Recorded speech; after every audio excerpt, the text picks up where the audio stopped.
everybody, and welcome back to another episode of We Watch Shudder. My name is Michelle, and who's here with me? It's Frankie Freako. No, it's JD. Oh no, I believed you that it was Frankie Freako. I'm so glad that you told me the truth. Oh, wow. I thought we were about to have a freaky good time.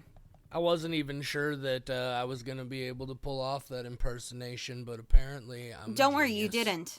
You didn't. Oh, well, okay. I thought Frankie Freako was doing an impression of JD Well, Proberst, good night, everybody. That's the end of this show.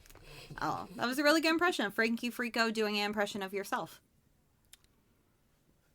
So, if this is your first time watching, Michelle, you do this part. Hi, we watch Shudder. You're currently not watching Shudder, but maybe you are. But you are listening to a podcast about Shudder, and maybe you're one of those freakos who likes to listen to a podcast while watching a movie. I do that sometimes. I like to multitask. But hello, we watch Shudder, and today we watch Shudder, and what we watched on Shudder is a Shudder movie that was on Shudder, the streaming service called Shudder. Frankie Freako from 2024 from the god himself, Stephen Kostanski. Frankie Freako, what's that company called? Astron 6 that Kostanski is involved with? I have no idea. Yeah, Astron. Anyway, so Stephen Kostanski, you may recall, also made the movie PG Psycho Gorman, which is like Michelle's favorite movie ever. My favorite horror comedy, undoubtedly. Which is especially saying something because as we've learned over the last several months, especially as a general rule, Michelle just doesn't find shit funny. That is true, which is so weird. I love stand-up comedy. I love improv comedy. I love all kind of like that kind of comedy. But I watch a comedic movie, I'm like, ugh, I wish there were people just getting dismantled and tortured a lot more. Why are you trying to make me laugh? Right. So you got to know then that if a horror comedy is landing with Michelle, I'm not even going to say that guarantees it's going to land for you, but it should at least put your radar up to say like, okay, that's one I should check out. I ended up having to watch that one twice because the first time I watched it, it didn't really connect because I was still in kind of a shitty mood in my life. I mean, I'm shitty, but it's a completely different kind of shitty mood than it was 3.5 years ago when we started this whole thing. But the second time I watched it, I really came around on it. So I wasn't as excited as Michelle for this movie, but I was aware of it. I was looking forward at least to finally having an excuse to watch it. When did you first see it, Michelle? When it came out on Blu-ray, because I backed the Stephen Kostanski Deathstalker project, and so I think I got like a pre-release or something, some sort of notification, and immediately clicked that button. So I watched it the night the Blu-ray came in sometime last year. I could check my inbox and tell you the exact date, but I don't remember. I foolishly didn't take a moment to look and actually prepare. Do you know if this movie got any kind of theatrical release? Not as far as I know, because I think that would have been on my radar if it did. I think it was available. Yes, it definitely was available at some festivals, because when I was looking at festival lineups, I was trying to see if any of them had digital passes. Cool. All right, but no kind of like commercial theatrical release? Not as far as I know. Sure. Any of his stuff ever has. I almost completely forgot to mention one of the reasons I was still not just because I did come around on Psycho Gorman, but Stephen Kostanski also responsible for one of my favorite movies in recent memory of the last 10 years or so. I think it still falls in the last 10 years. The Void.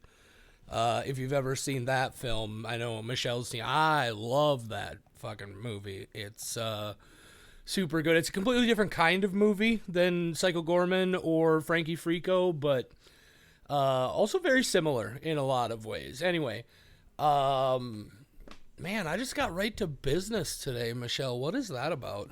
I think we're just making up for all the time that we just sit here and wander, and I tell you for 10 minutes about the woodpecker out in my backyard, which I have not seen for 2 weeks, by the way. Oh my God, did he die? Well, so I was on my business trip last week, and when I left for my business trip, he was eating from the bird feeder I bought him, and then his girlfriend, Heather, swooped in, and she ate from the Klinger bird feeder, and then I saw a bird in the bird bath, and I was like, holy shit, I'm gonna die. This is a beautiful moment. And then I went on my trip, and I got updates every day from my husband, and I came back, and he has been MIA. According to Google, woodpeckers will make their nest and then go find a mate, and they might be gone for a while, but it has been a week, and I am worried that he has died, and it is the worst thing to happen to me ever. Oh, well, I didn't want to get, like, I should have been more thoughtful about joking about the woodpecker Woodrow being dead. But Rest in peace, Woodrow. Interestingly enough, I actually remember most of that from when you already talked about it on the Michelle in Review episode. Yep. I just would have figured again that he would have come back around by now. So that's kind of... know. Where the fuck is he? Is it just Woodrow that is gone, or does Heather keep showing up? I have not seen Heather either. And then there's a theory that maybe he had another nest, and I'm like, fuck no, he worked on the nest so long. Like, when would he have had time to work on a second nest? Unless he went to make a second nest because this one's not good enough. God, I'm still looking forward to woodpecker babies. They better. You know what I find very interesting about this whole situation, Michelle? No, I do not. What I find very interesting about it is how, for some reason, there is both Woodrow and Woodrow's girlfriend, Heather, but when you were talking about how bummed out you are and how disappointed, you only mentioned because you haven't seen Woodrow. You didn't say a thing. Do you just like, you got it in for Heather? Are you jealous? Do you want to be Woodrow's girlfriend? What's going on here? Well, Woodrow is the one I saw a lot more, so I feel like I'm friends with Woodrow, and Heather's just like his girlfriend who sometimes comes to social functions, and like, if she died, I'd be like, oh, I'm so sorry for you, Woodrow, but I don't really care. I care about your pain as a friend. So you think Heather is more like a Benefriend? Yeah, exactly. And the thing is, I know that technically Woodrow might be out there finding a mate, so now I'm wondering if Heather's friend zoned, and that's even sadder because she was there watching him build the nest the whole time. Well, first of all, the friend zone doesn't exist, Michelle. Stop that. I know you're kidding. Have you never friend zoned a woodpecker before? I have. His name was Woodrow. Rest in peace. That's a t-shirt. Have you ever friend zoned a woodpecker? Yeah, say it again. I can't. Say it again. Have you ever friend zoned a woodpecker? And then it's just gonna have a picture of Woodrow and like rest in peace at the bottom. Oh my god, I'm not even sure. I think it's just the random absurdity of it, but that just caught me so off guard. Have you ever friend zoned a woodpecker? Oh my god, that's a t-shirt. Oh my lord. Oh, now, I promise if he comes back, there's gonna be so many fucking pictures on social media about him. I'm so worried. Well, you know, maybe Woodrow's just kind of a player. You know what I mean? He don't love them hoes. He's not a player. He just fucks a lot. Oh, I see what you did there. Well, I wish he would fuck a lot so that there would be a baby woodpecker in my backyard now. So I'm about to admit something that I find somewhat embarrassing, but also maybe not. Do birds fuck? Yes, they have cloacas. Yeah, but I gotta Google. Do you think shit. having sex and fucking are different things, and that's the thing? I mean, not for birds. No, I'm trying to. It never occurred to me that when a male bird, a mommy bird, and a daddy bird love each other very much. Yeah, I'm gonna give you the literal birds and bees talk. But like, how do they do it? Is it like turtle style, like tortoise style? You know, where is it a mount from behind situation? Or? The male bird kind of just sits on the female bird and edges his dick up into her cloaca beneath him. Like, I've seen it. I used to have cockatiels. Like, they reproduce. Sits like what? Like sits on her back, or like she's laying on her back, or? No, he sits on her back. It's very funny. I tell you what, I found video on YouTube of turtles fucking. I gotta be able to find video of birds fucking. So it also depends on the species, because ducks are rapists with corkscrew dicks. They have a much sadder life. Yeah. How is that not a horror movie? It could be. Like, the duck dick. the Duckman murders. It's like a mutant she duck was man. corkscrewed. It's like they like start finding. I mean, look, okay, so I get it. It's like a sexual violence sort of thing. So trigger warnings on that if you make it. But just imagine like a movie where they keep finding these like Jack the Ripper style corpses, where there's all sorts of mutant, and it turns out it's like a mutant duck person with the corkscrewed dick. That's not even funny. better. Why am I laughing so? Not a mutant at all. Just a standard mallard who's very confused. It's just a duck. It's an actual duck. Actual duck who does not understand how to continue his species. And have you ever friend-zoned a duck? He'll come back. I'm so sorry if I'm blowing out your speakers right now, guys. Oh, Lord. Man, well, I guess I corrected that being all business thing. Yeah. Have you ever talking about a bird? Have you ever friend-zoned a woodpecker? Oh, man. God. Well, so Frankie Freako, yeah. Let's get freaky with it. That's the movie we're talking about today. Michelle, you want to read a descripty script? Sure, I'll read the IMDb descripty script. So, Frankie Freako. Workaholic yuppie Connor is in an existential rut until one night he catches a bizarre ad for a party hotline hosted by a strange dancing goblin, Frankie Freako. Could this be just the recipe to spice up his boring life? Frankie Freako, 2024, hour, 25 minutes. No rating. Frankie Freako. JD. Yeah.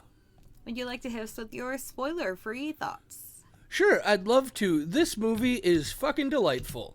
It's the Stephen Kostanski movie that's not The Void that I've liked the most, which might just mean I liked it more than Psycho Gorman because I can't off the top of my head think of anything else of his that I've seen except The Void, and these again are completely different movies. But I had a good time. It's a fun movie, right? It's ridiculously funny. I don't laugh out loud watching movies by myself very often, even if I think they're very funny. I was belly laughing out loud at a lot of stuff in this movie. Also, like, what an incredible homage to classic special effects. And like monster movies, like little monster movies of the 80s, you know, things like Ghoulies and Puppet Master. There's definitely some of that in there, but also some other things that it references, at least that I think were referenced, that we'll talk about in the spoilers section. It's 82 minutes, so it's a nice easy clip. It's got a good pace. It never really kind of lets off the gas once it gets going.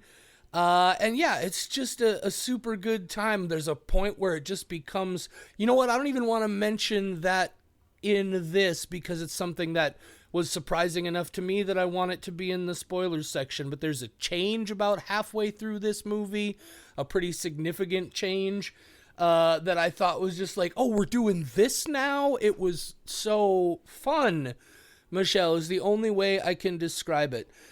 Coming into the scores, if you've regulars already understand this, but if you've never listened before, and I'm only giving this disclaimer because I feel like Michelle already knows what the score from me is going to be, but I don't judge movies in comparison to others. My score for a movie is based on my experience with it as I was watching it, as I watched it here today, and like how well I think that movie, like how good a movie of what it was trying to, how good is it at what it was trying to be? That's, I guess, what I'm saying. Like certainly what it was trying to be matters, but I'm also like, how good was it at trying to be that? And I have zero complaints about this movie. 5 skulls.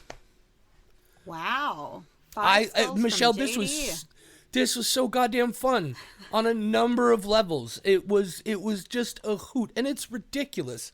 Like, don't get me wrong, it is a fucking absurd movie, but I had so much fun with it. I'm sure a lot of that for me is also a lot of the nostalgic elements and a lot of the things that I was picking up. There's so much in the design of this movie that's very subtle, but I feel like he did this incredible job of combining all of these like Easter egg references into significantly new things. I got plenty of good things to say about it in the spoilers section. Michelle, what did you think about Frankie Freako as somebody who, again, has been a bigger fan of Kostanski than me coming into this film? Well, first off, I gotta tell you, I think it's crazy that in the last month and a half, you have given five skull reviews. You're in the last month and a half? Yep. Michelle, I've seen some fantastic films. So we got know. Freaka, we got Frankie Freako, we got Behind the the Ugly Mask of Leslie Stepsister. Vernon. Well, that, to be fair, I know, is a but classic. I'm saying, but Frankie Freako is a classic. What are you talking about? But yeah, no, it's oh, just really? There's been some good stuff lately, and I just think that's really cool. You've been in a good we're mood. getting a lot of good content lately, and I cannot ever be sad about that. Well, awesome. Okay, so Frankie Freako, my thoughts. Yeah, tell us your thoughts. Yeah, so here's the deal. You put a puppet in a movie, and then he says nonsensical things, I'm gonna like it. Like, you give me a Swedish chef, a beaker, whatever it may be, so you give me Boinko, and I'm content with Boinko Bardo, or Boink Bardo. So I like this. In my heart, anything Stephen Kostanski. Oh my God. Let me just. I broke my own brain. Get it together, Michelle's mouth. Oh, I'm just thinking about Woodrow. I'm so that's sad. Something that Get I it don't together, ever, Michelle. That's... You ever friend zone a woodpecker? No, Okay. Jesus So. Christ. Okay, starting again. In my heart, anything Stephen Kostanski does gets a 5 skull. But in reality, this one's not my favorite. Psycho Gorman is fantastic. This is just some more stuff that I like. So I love the comedy in this. Outside the comedy, it's not my favorite, but I am going to go with a 4.25. I really enjoy it. It's just not my favorite. Like, if I'm comparing this to his other work, aka The Void and Psycho Gorman, the two big ones, although we don't talk about Leprechaun Returns. He's done some other there good were things stuff. about it that were good. I know. I'm just saying, if we're talking about The Void and Psycho Gorman, we do not put Leprechaun Returns. I forgot in that I have list. seen that. Yeah, that's yes, you have. That's how much we don't talk about it. Yeah, or even BioCop. Comparing this to BioCop, it's not my favorite of his work. I haven't so seen I'm that. going to go with 4.25. That one's just the short, which is the cop from Psycho Gorman. And everybody, of course, also knows that, like, your scoring is tending to be a little bit more comparative, and so if Psycho Gorman is a 5 for you and this didn't hit quite as much as that did, I think that score makes sense. Thank you. I did You're very welcome. Order my spreadsheet in order of starting from 5 and below, and tried to figure out in comparison where I would put this. And I thought 4.25, that's how I felt about it. Because I was like, I know this isn't a 5. It's not my favorite. I got on Blu-ray last year, and this is only my second time watching it. So, I like it. I don't love it. But I do want some more of it. And like I said, for me, I would watch this movie again before I watch Psycho Gorman again. There are just little things about it that I absolutely loved. So 5 from me, 4.25 from Michelle is 4.625 average. Correct. Okay. Anyway, Frankie Freako. Do you want to ask me the question? Do you want to ask me the question, JD? Okay. I don't know. Maybe some of this will get edited. The more I think about it, that might have not been the smartest thing to bring up. Yep. Oh, that's why I was like, oh, God. But leave this part in, telling them that we cut so they out know 5 that minutes. there was something that got cut out. Yeah, because I'm like, I don't know how, these might be some inside thoughts from both of us. Yeah, this might have been some stuff that was best left on the cutting room floor. Yeah, you guys will never know, and I love that for you. Yeah, that's the more I think about it, I love that for meat. Yep. Okay, ask me the question, JD. Yeah, you want to summarize this movie for folks who, for whatever reason, have decided they don't need to watch it before we spoil everything? Yeah, I will gladly do that. Okay, Frankie Freako. It's a movie. It's starring. Kind of birds? Jesus Christ! Don't talk about the thing that we're cutting out. That's all I'm saying. Stop referencing it, or okay, we have to birds cut out aren't this. real. That's true. What kind of drones? Okay, so this movie stars a man named Connor, and the actor who plays him is also named Connor, so that's pretty cool. So Connor, he's a really boring guy. He is a square. He doesn't like dark coffee. That's too edgy for him. And he gives presentations and uses different colored ink in order to really jazz it up. And he's just a boring guy. And he is married to this beautiful woman named Christina, who has an Australian accent and an 8-pack. And wow, like, what is Connor bringing to the table? I'm not sure. But they have a relationship. And Christina's an artist, and she goes out of town to an art thing. And Connor is at home, and he's like, I'm going to be really cool. And so he tries to, like, spice up his presentation for work by giving everybody party hats. And that's, really how you make sure that your presentation goes down well. And it does go down really well. And Mr. Beagler's like, oh, that promotion you wanted, you can have it. But I do need you to come into the office tomorrow in order to shred some documents on this security camera for no apparent reason. If you could just come in and do that, that would be great. And Connor's like, absolutely. I would love to party with my boss in the office on a Saturday. So he goes home. And he sees this number on TV. This actually happens before Christina leaves. Sees this number to call Frankie Freako for a freaky good time. And Frankie's gonna jazz up his life. And Christina's like, maybe you should call that. Maybe you are a little boring and could use a little bit of help. So she goes out of town, and Connor, he makes that phone call. And whoa, things get real freaky. So Frankie Freako shows up with Dottie Dunko and Boink Bardo, and they basically start by redecorating the house. And one of my favorite parts is when Connor walks into the living room and goes, "This room sucks now," or something like that. It's very funny. Just like he's such a square, but he insists that he is not, or if he is, it's not that bad of a thing. So the Freakos are a little bit out of control, and Boink, my favorite character, only says Shabba-doo, except for when Connor gets mad and kills Boink, and then while he's getting punched in the face, he goes, "Shabba, don't," and it's so fucking funny. He says two things in the whole movie: Shabba-doo and Shabba don't. The guy who plays Mr. Beekler, Adam Brooks, also voices Boink, and also is the dad from Psycho Gorman. So if you didn't recognize him, he absolutely is, and that's pretty cool. And then Connor Sweeney is the guy from the VHS 94 segment, the Veggie Masher commercial. So that's why he looks familiar. So anyway, back to the story. Some freaky shit happens, and Mr. Beekler comes over to help get rid of all the freaks, and he gets slimed, and there's a couple squelches that happen there. That's pretty nice.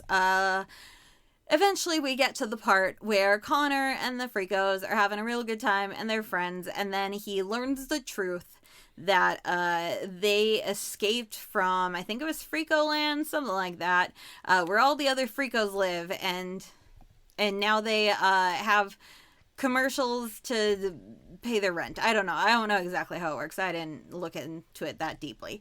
So he goes back to Freako Land so that they can battle Ubermunch, and then my second favorite character, Crunch, shows up, and I love him. He's just this very old puppet that is constantly looking off to the side dramatically and just mumbling to himself, and I don't know why, but he is also one of my favorite parts of this movie.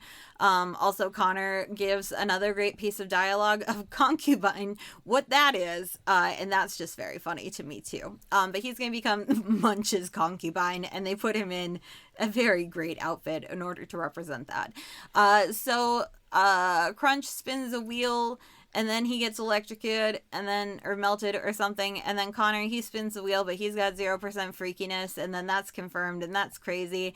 But then Dottie Dunko shows up, and she shoots everybody with her guns, bang bang, and she saves them, and then they all escape back, and then Ubermunch follows them, and they battle him, and he gets all roided up, and that's pretty cool. And a whole adventure happens. We start with such a shallow plot, and then they put a lot of plot into a very small amount of time, which is not a complaint. It's just saying that recapping this, not gonna be super exciting. Go watch the movie. They're fucking puppets. It's great. And at the very end, Christina comes home and discovers that the Freakos have ruined her art and all this stuff, and Christina's like, I gotta come clean. Dottie Dunko and I were college roommates at Gun University. And I told them I was hoping that they would help you out to become a little less square. And Connor, he loves that. That is making him so excited that tonight he's going to get real freaky and he's going to hold both of her hands instead of just one. Frankie Freako. It's a really weird time. And there's so much ground to cover in a movie that is... 3/4 of the main characters are fucking puppets. So this is a lot of substance for a movie that is 75% main cast puppets. Frankie Freako. Yeah. JD. Yeah. Do you want to start by telling us all the things that you love about this movie? I love everything about it. It's like, again, for somebody I think who grew up in the 80s, this has the flavor of so many things, without, at least for me, feeling terribly derivative. Like starting right from the beginning. Obviously, you get the fact that this guy is they start out telling you that he's just a kind of a dude who works in an office, just a run-of-the-mill, average, normal dude. And his boss is like, oh, you gotta spice things up a little bit. And they start building that idea. And it just goes off the rails immediately because he comes home to this wife who, look, no offense, is clearly... Like, I don't understand how that happened, but whatever. And there's this real sort of kind of steamy moment where they're going to bed together, and like all he does is hold her hand, and then he's done, and she's just like, and so it's just like this absurd, like exaggeration of bad sex, but like that's how fucking square this guy is. Like, he is so over the top. And then, like, once everybody shows up, like, so much of this, like I said, felt referential in a lot of ways while still feeling normal. All of the puppet designs are great. I thought it was hilarious that one of the puppets just apparently only has the top half of a face because they just left a bandana on it the whole time. Smart to do it. What? That's smart to do it that way. Yeah, Why make the rest of the face? Right, just give her a bandana. Put it in a bandana. That's one less mouth you gotta operate. Exactly. They're very, like, though the Freakos very reminiscent again of like the Ghoulies, or there's some Puppet Master references in here. Even things that I feel like were. I feel like the face, the head of Munch before he turns into Ubermunch almost feels like it was influenced a little bit by the face of the Butterball Cenobite in Hellraiser. The bright. And that one's your favorite Cenobite, right? Well, I wouldn't say I think he's my favorite, but also I feel like he got gypped with that Hellraiser remake. They brought back all 3 of the 4 original Cenobites, but Butterball got shafted. That's fucking dumb.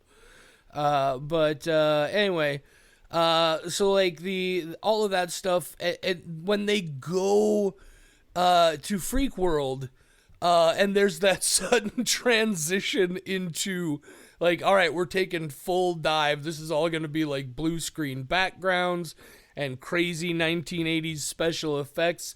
The dude's eyes start bugging out like a Tim Burton movie. This gets very Tim Burton-y.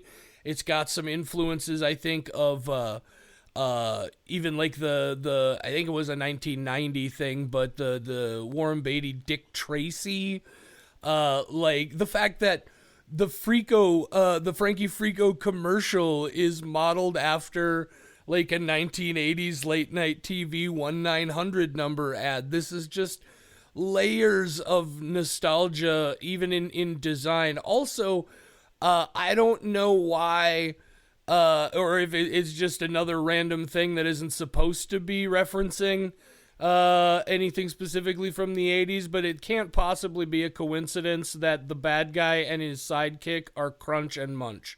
Can it? Are those named after people? Crunch and Munch is a cereal, Michelle. Or not a cereal, but a snack. I have never heard of that in my life. You've never heard of Crunch and Munch? Hang on, I'm going to type aggressively into Google now. Crunch and Munch. It's caramel popcorn with peanuts. Very similar to Cracker Jack? Cracker Jack, yeah. Oh, okay, I've had Crunch Cracker and Jack. Munch. This looks delicious. Yeah. I want to go get some Crunch and Munch now. Yeah, but like I said, but there's just so much about it. All the claymation that they go into. There's a moment here where he opens the door to his house or something, and it's just like Army of Darkness style blue screen, or like Ghostbusters, like when they open up the refrigerator. Like, so much of what's going on here is so obvious, but still well executed. Like I said, it feels nostalgic without feeling derivative in a lot of ways. The robot killers, I think, are designed after not just one of the Puppet Master robots, but I feel like there's also a little bit of Battlestar Galactica Cylons in there. The robot's voice is 100% a RoboCop voice. There's so many. And then when he becomes Uber Munch, he's got a fucking chainsaw for no reason, except it's rad. And he's this giant, like body horror monster. It just had so many things that connect to so much of what I loved as a youth. Watching late night as a youth, watching late night horror movies on like USA Up All Night and that sort of thing. I just had a real good fucking time with this movie. Nice. Now, tell us why you hate it. Oh, I hate everything Stephen Kostanski does. Anytime I see his name, I'm like, oh, this fucking guy again. This fucking guy. No, I enjoy it. I'm glad that you had a lot of praise to give it in an articulate way, because I'm over here just like, listen, the puppet makes no fucking sense. And he just says Shabba-Doo. And I like that puppet, so this gets a 4.25. I love him. I think that's my kind of humor, of just like a fucking puppet saying Shabba-Doo until it almost gets killed, and saying Shabba-Don't is one of the funniest things you can do in a movie. And then I like the old butler assistant who gets melted. I like that. I like Frankie, but Frankie is not the best puppet by far. Even Dottie is better. So it's kind of like Frankie's just like the really cool, but like almost the anchor for these much wackier characters. Dottie went to fucking gun college. Like, that is just great. And that's another thing, Michelle, like, how did you feel about the plot in this movie? If I was listening correctly, it sounds like you thought the plot was a little silly and a little just like, oh, okay. From a story perspective, what were your thoughts on this? This is one of those where it feels like two movies were smushed together, because we start with just Frankie helping Connor be less of a square, and then suddenly they're like, oh yeah, we have to do like a Space Jam thing and go to this other planet for a while with you, and now you're this guy's concubine, but you don't want to be, and like now that guy wants to get us back to Freako Land. Like, that is a completely different story from the beginning, and that's not a bad thing. It's just that I like the simplified version of him befriending these freaks, which feels mean to say, but that's what they are, freaks, freakos. But befriending them, I just don't think there would have been a full-length movie out of that. So they were like, well, shit, we gotta do something off the rails now. Michelle, have you ever seen a movie called Cool World? Yes. Same sort of vibe. Yeah. Cool World's a great movie. I wasn't allowed to watch as a kid. I could watch every slasher film, but Cool World, wow. You have a sexy animated lady who isn't Jessica Rabbit. Kids can't handle that. They're not going to know what to do about this. And then also, like you said, he comes back from Freako Land, and I feel like the story is pretty consistent. I think we're learning more and more about who these things are, and that's why these situations happen. We got to go to Freako World to come back and have a reason for Ubermunch to come out of Freako World into the real world, right? And it makes, but the whole concept of Ubermunch is crazy. Yeah, of course it is. Yeah. I'm not saying it's a bad thing, but I am saying that comes a little out of left field. I mean, the whole second act certainly does, but then also you get to the end, and there's what I'm saying is I don't think that's a bad thing. I did not say it was a bad thing. I think it's a pretty significant change, but I didn't mind the change of that tone. How did you feel about the big... I'm sorry, go ahead. I did not say it was a bad thing. You asked specifically how I felt about the plot, and I'm saying it feels like two different movies, but that's not a bad thing. It's just, it does change so drastically that, I do like the first part a little bit more. Fair enough. What did you think about the big finish?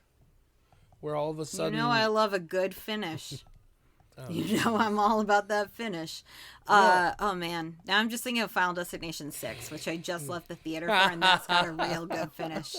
That's good. Go check out Final Destination 6, everybody. The finish was fine. I do like that it becomes more of a Psycho Gorman vibe at that point, where he is this big, humanoid, crazy-looking guy. I think that is Kostanski doing what he does best, which is makeup and practical effects. I like anytime I get to see that. Yeah, and a chainsaw. I do like to see just any... of his best skill set in every film that he does. Because like I said, I love the puppets. I love all that stuff. The best thing about every movie for me is his effects when he puts those out there. So I like the showcase. Yeah, for sure. And I feel like probably what happened is, as a general rule, whenever I say that a movie feels like two movies, I am not saying it in a positive light. So I just got to stop making assumptions about what you're trying to say, Michelle. That's my bad. You know what they say, when you make assumptions, you make an ass out of you.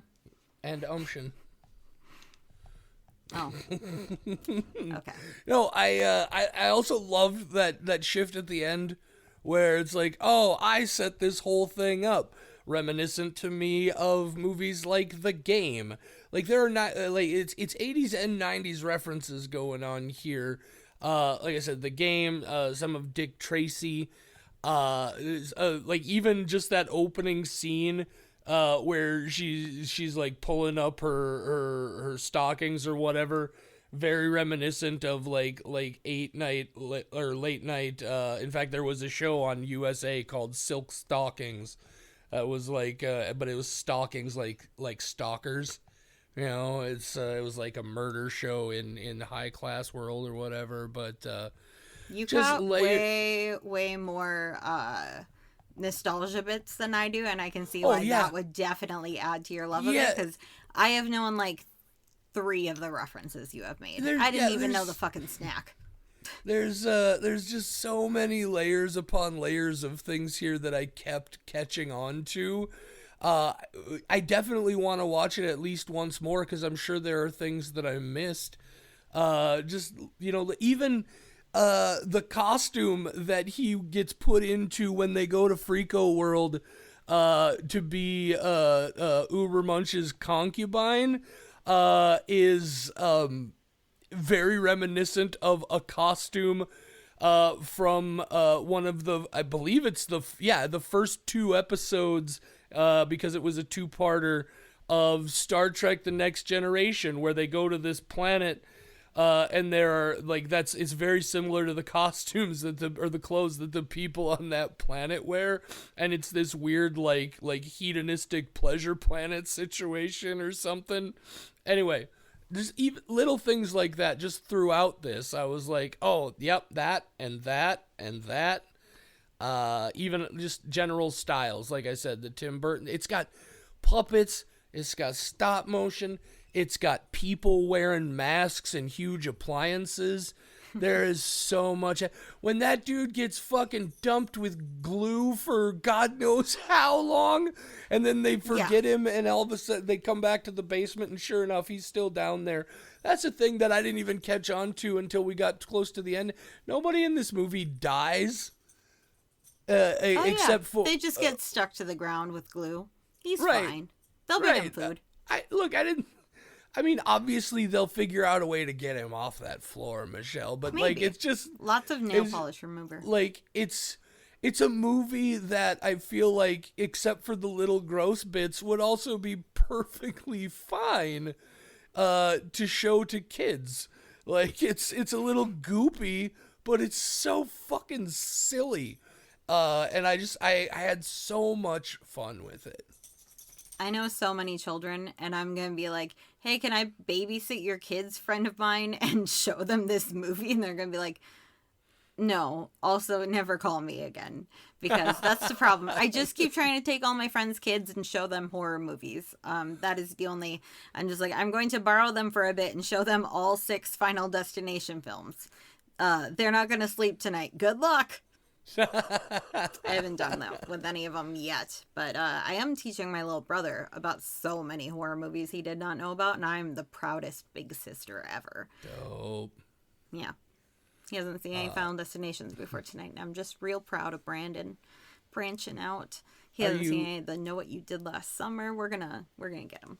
Are you at all afraid, though, that with all of the hype around this new Final Destination... By the way, we're done talking about Frankie Freako. I don't know if you... Yeah, I have... the final thing I have to say about is Shabba-Doo. I got nothing. Yeah, you articulated. Yeah. Yeah, go see it. It's just a goddamn fun, good time. So anyway, are you at all worried that... Because all of the early reviews are saying, like, this is... not just the best, but it feels like far and away the best film there's ever been in the Final Destination franchise.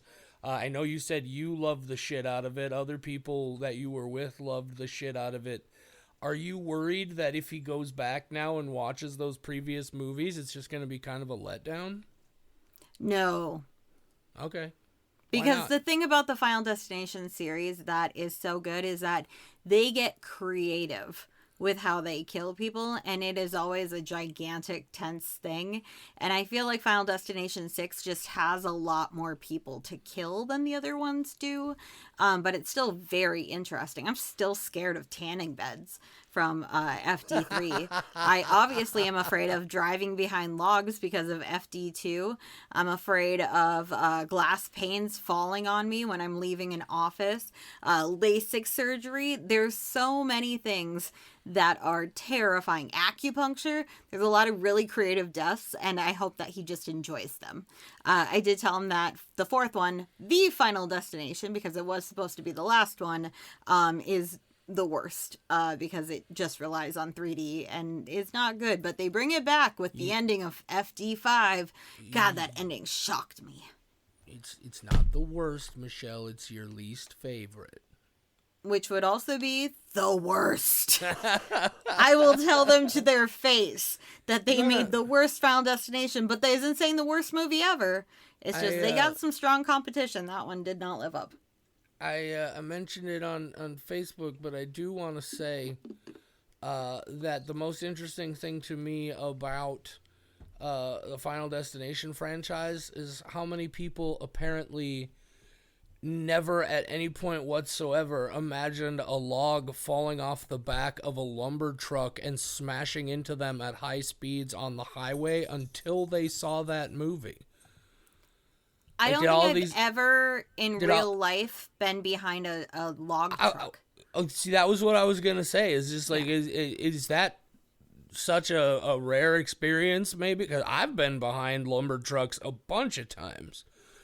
And not even just lumber trucks. Think of any times. Like every time I get behind like one of those trucks that carries cars on the highway, I'm always like, yeah, fuck those. Fuck, what if one of them cars just fell? Anytime I'm in front of a truck that's carrying shit that's not completely enclosed, and so I'm just like, everybody gives credit for that. Is like, I can't drive behind a lumber truck anymore. And I was like, when could you ever drive behind a lumber truck? I guess semis and other large trucks in general have always been terrifying. That's my new test for how seriously I take your anxiety. Were you afraid of lumber trucks before Final Destination? I just don't think I knew they existed before FD2. I'm kidding, Michelle. I take just everybody's don't think they anxiety exist. seriously. Actually, no. It's not that I didn't realize that they existed. It's that they didn't exist. FD2, as a marketing move, they created trucks and they're like, this is how we're going to move logs from now on, because they knew that they were about to start an epidemic of people being absolutely terrified of that situation. They're like, you guys, it would be really funny if we put a lot of log trucks on highways after our movie comes out. I don't think they existed before then. I think they helicoptered lumber everywhere. They just put it in a big old tarp and flew it to where it needed to go. But then they're like, it would be better if we did this with trucks. So, let me just make sure I understand. Yep. I think it was clear, but go ahead. Well, again, I just want to make sure I've parsed it properly. Uh-huh. Your theory uh-huh. is that lumber has only been transported on trucks since the release of Final Destination 2. Yep. As a marketing gimmick for that film. Yep. And that prior to that time, lumber was exclusively transported by helicopter? Well, that's my theory. I don't know how they would have done it without trucks. But I know that trucks with lumber on them did not exist before FD2. So, are you then, by extrapolation from your theory, are you then suggesting that before helicopters, lumber just didn't get transported anywhere? Oh, I'm not saying that at all. Before that, after somebody cut down a tree, they had to roll it to its destination. Its final destination, if you will. And it took for fucking ever. So they're like, we gotta come up with something. Like, I cut down this whole ass tree, and now I gotta roll it a mile to the lumber factory. That's why they made sure that they only cut down trees near factories, because getting it back, it took so long. But those lumberjacks, that's why they were so buff, because they had to roll the tree. Are you then also suggesting that the reason helicopters were invented was to haul lumber? I mean, maybe, but which Final Destination movie would they be marketing if they did that? I feel like transportation is only invented alongside a Final Destination movie. What the Subways fuck? Didn't exist before FD3. At least I'd never seen one before FD3. So like that was a thing. Roller coasters. Wow, it's crazy that those did not exist before 2000 something. I have still to this day myself personally never seen a subway. I don't know for certain that they exist. I have only read on a subway-like tram at different airports, and so yes, I got the subway been on experiment. One of those. Experience, but there was no homeless man masturbating at me, and that sounds like an authentic experience from the subway. That ain't me. Did you get the subway experience, though, or did you just get what the conspiracy has buffaloed you into believing? What I'm saying is, much like birds, subways aren't real. But they got that foot long. They got the Italian BMT. I know for a fact they got them subs. Look, them motherfuckers took that $5 foot long away, and I'm never going through their doors ever again. You can't, not just a good deal on the sandwich, but you can't get a fucking jingle like that stuck in a person's head for their entire life and then not honor that deal. I'm 44 years old. They haven't had the $5 foot long in probably 10 years at this point.